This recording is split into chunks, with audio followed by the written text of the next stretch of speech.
Интач со доктор Чарлс Стенли. Споделување на Евангелието низ целиот свет. Следно на Интач. Како да си го побараме ветеното? There are many wonderful promises in the Bible. Има многу прекрасни ветувања во Библијата, а ветувањето е едноставно декларација од Бог за неговата намера да великодушно подари дар за нас во некоја форма или начин. Во писмото ветувањата зафаќаат огромен дел. Од почетокот преку целата Библија ќе најдете ветување по ветување, израз на Божјата љубов за нас, израз на Божјата грижа за нас, израз за она што Бог има намера да го прави за нас, во нас и преку нас, и израз на волјата, целта и Божиот план, не само во нашиот живот, но за сето Негово царство. Ветување по ветување по ветување. Помислете на ова. Ни сите овие векови кои поминале, ниту едно ветување не било заборавено. Ниту едно ветување што Бог го ветил не било никогаш прекршено. Тоа е Богот на кој јас и ти му служиме. Кога ќе помислиме на сите тие ветувања и на фактот дека Бог ги даде нив за нас, тие му донесуваат слава, но тој ги направи за нас. Тогаш тие би требало да бидат витален дел од нашиот живот. Секој ден од нашиот живот ние би требало да бидеме благодарни за сите ветувања што Бог ги дал. И ако помислете на тоа, се уште верувате за Бог, се уште верувате за Исус, сиот ваш систем на верување е основан на ветувањето од Бог. И така, кога помислам колку важни се тие, ја сваќам трагедијата во животите на многу луѓе.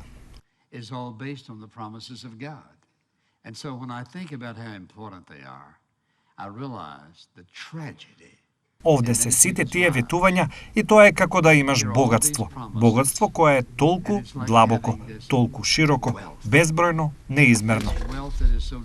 Луѓето живеат покрај тоа богатство секој ден и никогаш не престануваат да си го побараат. Каков ужасен грев за Божјите деца да бидат следбеници на Исус Христос и да имаат во собственост безброј ветувања дадени од Бог, а ги занемаруваат, ги оставаме да стојат. Ние се жалиме, кукаме, воздивнуваме за она што го немаме и за она што се случува во нас и сите работи низ кои поминуваме во животот, не сваќајки или нечувствителни на фактот дека токму она што ни е потребно се наоѓа точно овде во Божјиот збор. Така, многу важно е да јас и ти ги разбереме ветувањата. Ова е четврта порака во серијата – Божјите ветувања. Ние денес зборуваме за како да го побараме ветеното. Ветување се само зборови на лист, се додека не се употребат. Затоа, јас сакам да ве предизвикам да слушате внимателно. Фаќајте си белешки, бидејќи имате ветувања кои веројатно ги цитирате. Дали разбирате зошто? Дали навистина верувате дека тие ветувања се однесуваат и на вас? Се надевам дека е така, затоа сакам да свртите во Евреите, глава 10, и сакам да прочитаме неколку стихови кои ќе ни дадат сигурност, бидејќи низ цела книга на Евреите ние сме сигурни. Тие луѓе поминале низ некои тешки времиња.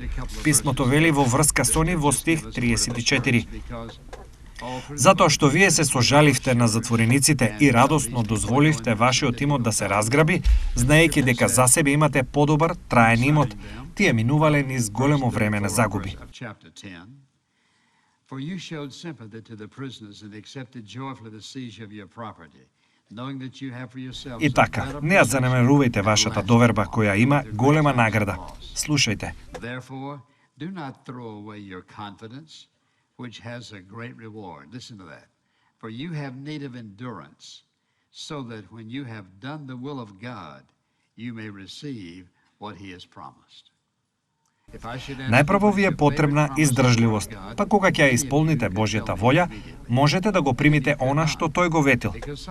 Ако ве прашам, кој е вашето омилено ветување во Божјиот збор, многу од вас би ми одговориле веднаш, многумина од вас не, бидејќи некако вие сте отфрлеле идејата дека тоа ветување во писмото исто така се однесува и на вас.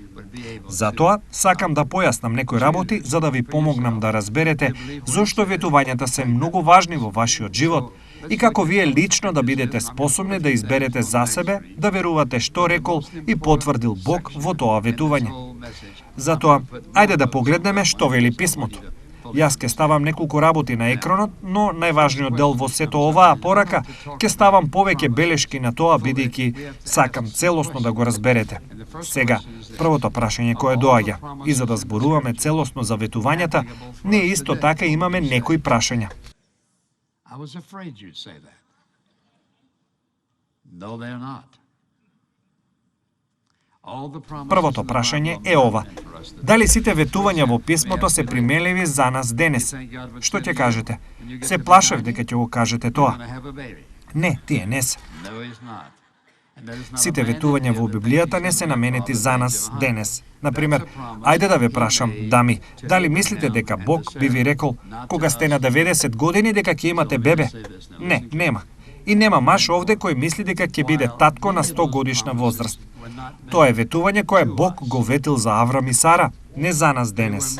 Затоа, ајде да го кажам ова. Слушајте внимателно. Ова е многу важно. Додека многу од тие ветувања не беа за нас, тие беа за оние на кои Бог им зборуваше за нас. Ако одете назад и погледнете како Бог работеше во животот на Аврам, или во животот на Јаков, Јосиф или на Давид, Даниел ќе ги види принципите преку кои Бог делуваше. Што направи тој? Сега, иако тој не ги вети за нас тие ветувања, ги вети на нив за нас и за секоја генерација која следуваше, бидејќи ние гледаме како Бог работи помеѓу мажи и жени во тие денови. Тој се уште работи на истите начини, по различни начини за нас денес. Така, од една страна, тој ќе направи нешто еднакво на тоа, но тој не ни го даде нам тоа ветување, туку им го даде на нив. И ние учиме како Бог ги исполнува потребите и желбите на нашето срце, додека гледаме како Бог работел во нивните животи. Например, едно од најпоучливите од сите лекции во Светото Писмо е кога Бог постапува со Јосиф. Слушајте, колку лекции учиме во животот на Јосиф. Што му ветил на Јосиф? Кога читам што Бог направил во животот на Јосиф, добивам голем благослов и големо охрабрување од тоа. Тој му го даде ветувањето, но и ни го даде ветувањето и за нас. Дали го свативте тоа? Тој го вети за нив, но тие се исто така ветувања за нас што ние ги учиме од нив. Втората работа која е многу важна е ова. Да го одговориме прашањето, кој има право да си го побара ветувањето од Бог? Што би рекле? Дали би рекле дека секој има право да го бара ветеното од Бог? Што е тоа?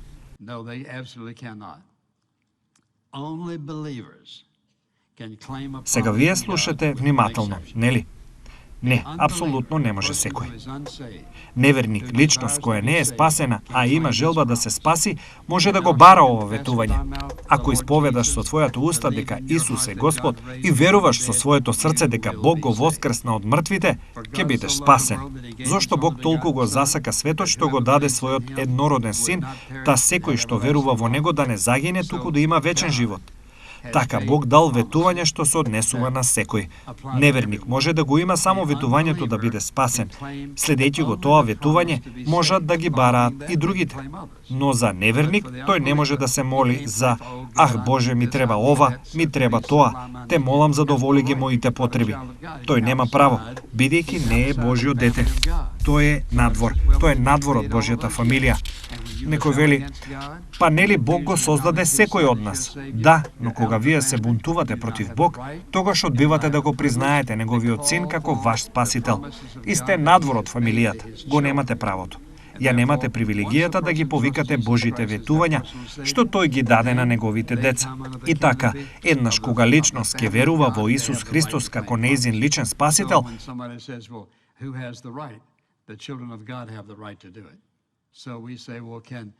тогаш доаѓа под покривалото на Божјата фамилија и го има правото да ги бара ветувањата.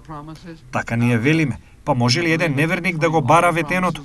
Како да биде спасен? Може ли еден неверник да бара други ветувања? Не. Може ли верник да ги бара сите ветувања од Бог? Оние кои се согласуваат со времето во кое живееме.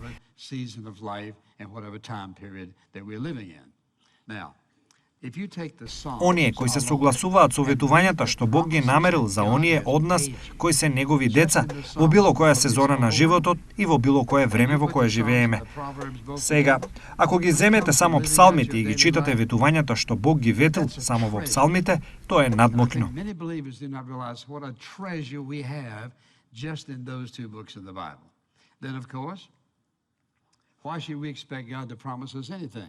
Ставете ги псалмите и изреките заедно.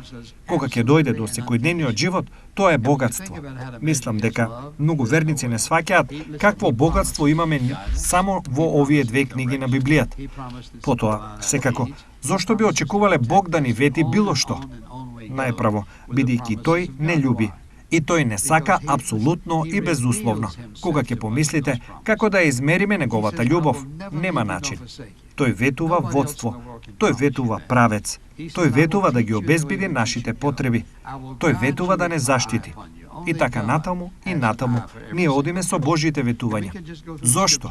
Бидејќи тој, слушајте, тој самиот ни се открива во тие ветувања. Тој вели, јас никогаш нема да те напуштам, нити заборавам. Никој друг во светот не може да ви го вети тоа. Тој вели, јас ќе ве учам на патот по кој би требало да одите. Јас ќе ве водам со моите очи над вас. Само Бог има око посебно за секоја личност. Ние можеме да одиме низ писмото мислејќи за сите ветувања што Бог ги дал.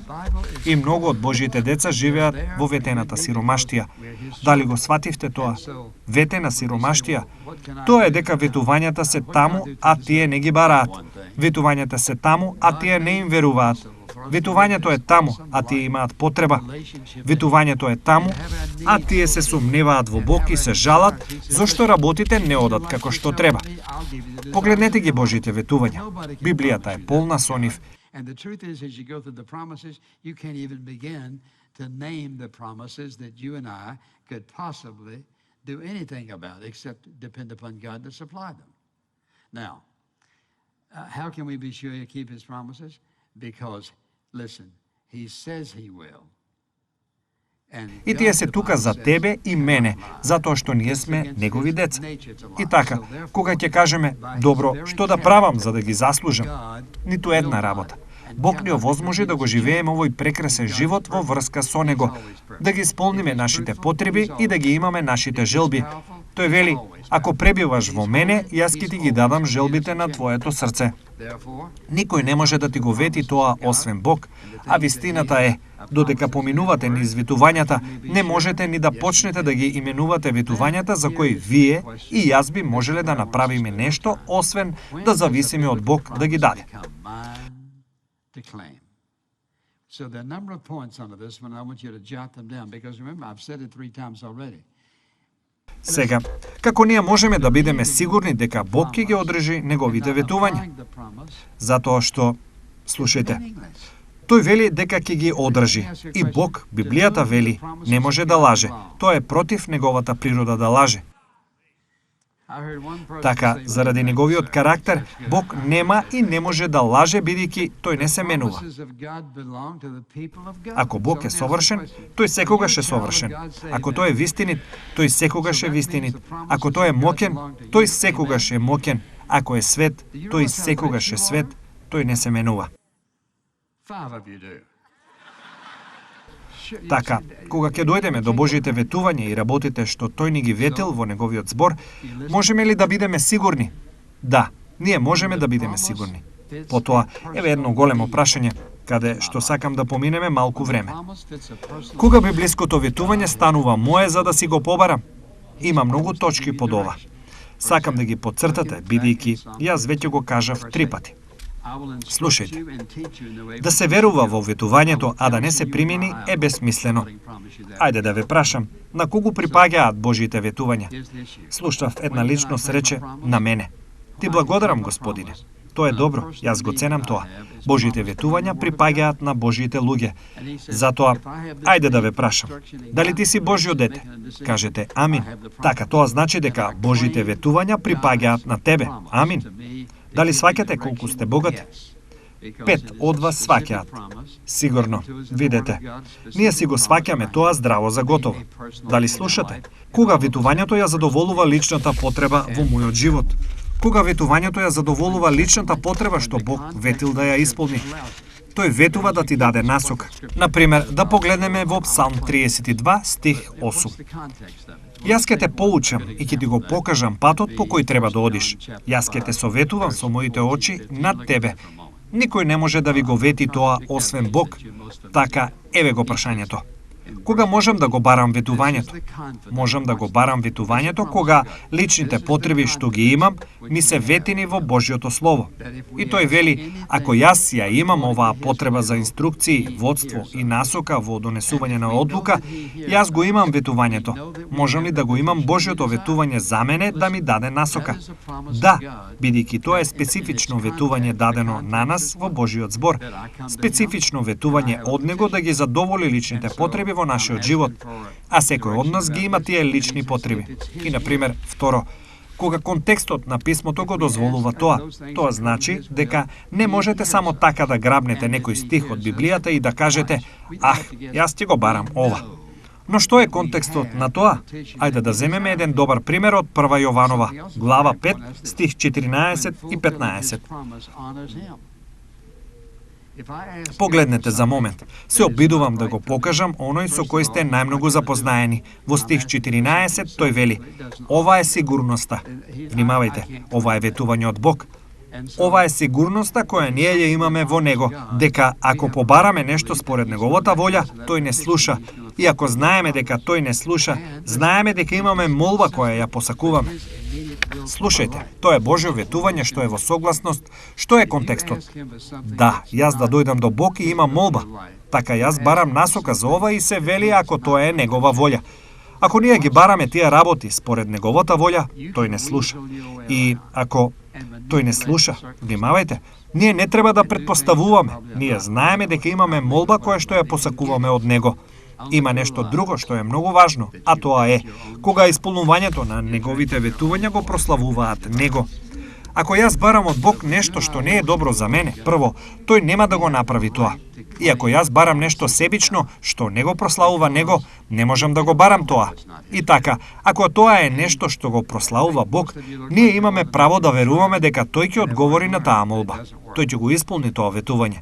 И ако тоа е издржливо со неговата непосредна волја за мојот живот, како што е едно од тие услови, ако барате од него нешто што не е негова волја за вашиот живот, вие барате нешто во кое што тој нема да учествува. Сега внимавајте. Ти можеш да заобиколиш, да манипулираш со околностите и да правиш работи кои веројатно не се правилни или нелегални. Што и да е, и да добиеш нешто само за да сватиш дека си изградил своја стапица. Го пиеш сопствениот отров што си го смислил.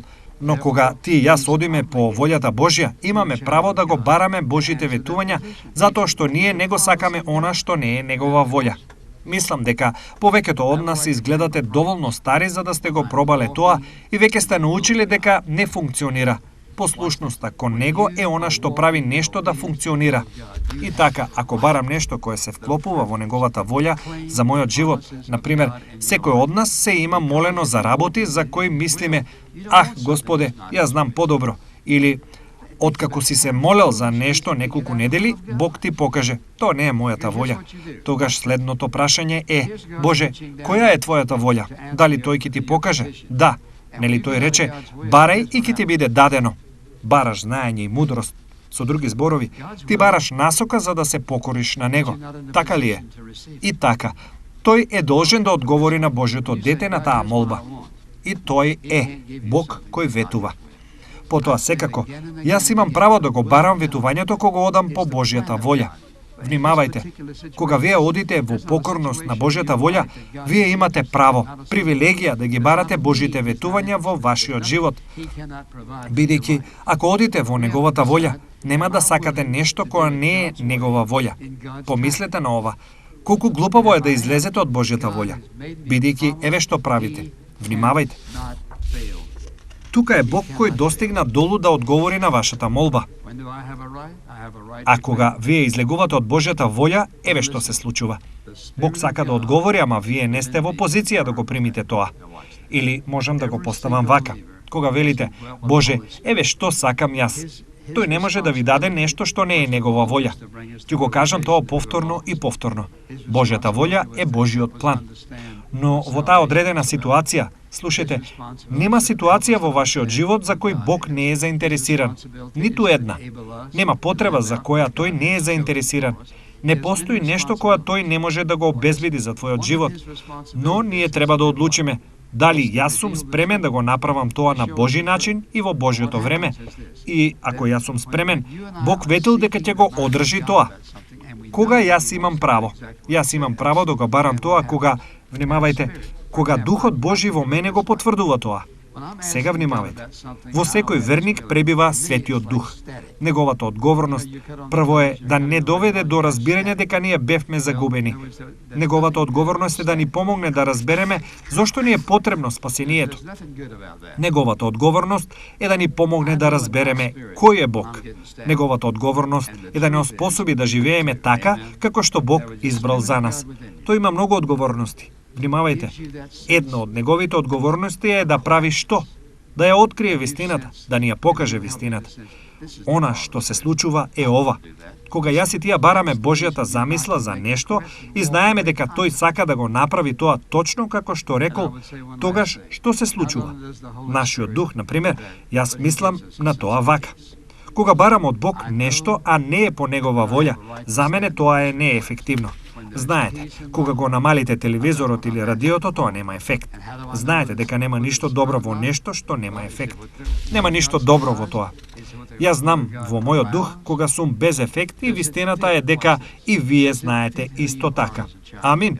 Со други зборови, Божјиот дух во вас ви го дава тоа чувство на тишина и вие чувствувате, а тој ќе ви помогне да го почувствувате. Ова е волјата на таткото.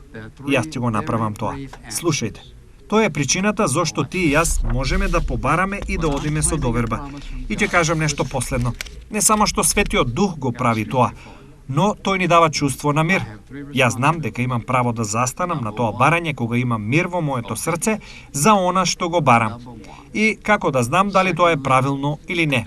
Дали Божиот збор го обезбедува тоа? Дали Божиот збор го дозволува тоа? Дали се согласува? Внимавајте, дали тоа се совпаѓа со тоа кој си ти, како Божјо дете? Сега, кога ние го имаме ветувањето, што се очекува од нас? Ние очекуваме Бог да ги направи сите тие работи. Имам 3 многу кратки одговори. Внимавајте. Кога јас го потврдувам ветувањето од Бог, кое е кристално јасно, имам стих за тоа. Јас имам 3 одговорности. Број 1, покорност. Број 1. Второ, вера. Тоа е дека јас морам да верувам во Него. И трето, трпение. Јас морам да чекам на Него. Ти знаеш дека Бог ќе го направи тоа што го ветил. Ти треба да веруваш дека Тој ќе го стори тоа. Ти мораш да бидеш трпелив, да чекаш на тоа. Често пати луѓето се молат. Тие се молат според Божјата волја. Тие се молат за правилната работа. Бог ги слуша нивните молитви. Потоа тие прават ужасна грешка. Морам да го имам тоа сега. Или морам да го имам тоа следната недела. Внимавајте, тој што го создал времето го контролира времето, а оној што го создал времето ја создал и својата волја, цел и план за твојот живот. Бог ја знае еднината, минатото, сегашноста и се помеѓу. Тој точно знае кога тоа нешто треба да се случи во вашиот живот. И тој точно знае како тоа ќе се случи. И тој често не тестира со времето. Дали ќе му веруваме? Внимавајте, ако јас чекорам пред него, тоа вели, не ти верувам. О, да, ти верувам. Не. Ако јас му верувам, ќе верувам на неговото време повеќе отколку на моето, бидејќи неговото време, како и се друго за семоќниот Бог, е совршено. Многу луѓе се постројат за Божиот благослов и потоа што прават? Тие сакаат да го имаат сега наместо во Божиото време. И што се прави со тоа? Се упропастува целата работа.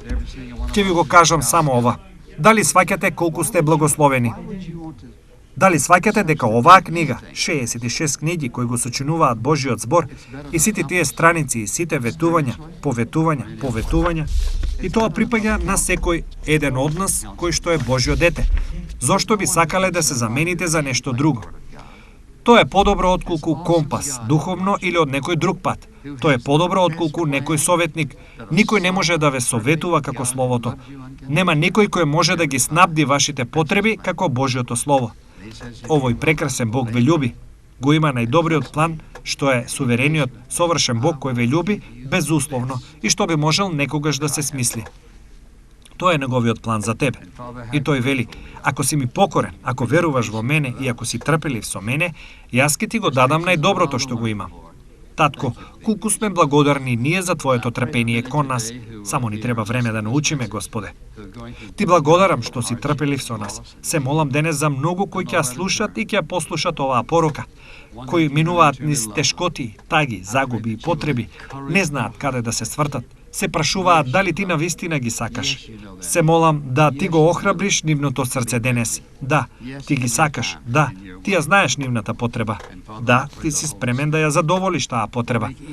Да, во твое време и на твој начин. И татко, јас се молам да Светиот Дух го направи секој од нас свесен за тоа какво богатство имаме ние и свесни колку многу ти не љубиш на секој начин. Во името на Исус, амин. Ако никогаш не си верувал во Исус како твој спасител, дали сваќаш што правиш? Ти се обидуваш да живееш во овој луд, збркан свет, без најголемиот помошник што би можел да го имаш.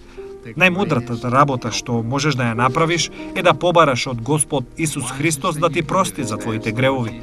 Кажи му дека ја признаваш твојата грешност. Ти се бунтуваше против него. Барај да ти прости врз основа на она што тој го стори на крстот, кога тој ја пролеа неговата крв на Голгота. Барај да ти прости, бидејќи тој го вети тоа, не затоа што заслужуваш, и предај го твојот живот на него. Потоа дозволи му да управува со твојот живот. Нека тој има водство и правец за твојот живот и одеднаш се ќе се смени. Тоа е мојата молитва за тебе.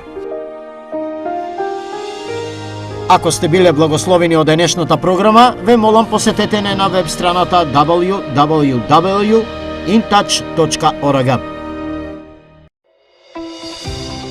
InTouch, водејќи ги луѓето ни светот во поголемо заедништво со Исус Христос и зајакнувајќи ја локалната црква. Оваа програма е спонзорирана преку службите InTouch и овозможена преку Божјата благодат и вашите верни молитви и дарови.